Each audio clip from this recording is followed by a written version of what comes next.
অনেকে বলে যে আটা আমার হাত থেকে ফোনটা পড়ে যায়, ডিসপ্লেটা নষ্ট হয়ে গেছে। হাত থেকে পড়ে গিয়ে সহজে ডিসপ্লেটা নষ্ট হয় না আসলে। তো আপনার যদি আটা দুর্বল হয়ে থাকে, আটা অনেক সময় টাচটা খুলে হাতে চলে আসে, আপনি ওখানে বসে দিয়ে টিপাটিপি করেন, তখন হাত থেকে পড়ে গেলে ডিসপ্লের তারটা ছিঁড়ে যায় এবং ওই ডিসপ্লে আর হয় না।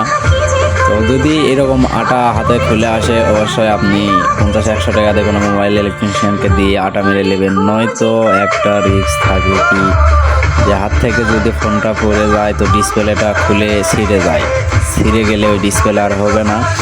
তো ডিসপ্লে চেঞ্জ করতে পারবেন 1500-1600 টাকা দিয়ে, কিন্তু আগের মতো কিন্তু আর হবে না, অরিজিনাল ডিসপ্লের মতো হবে না।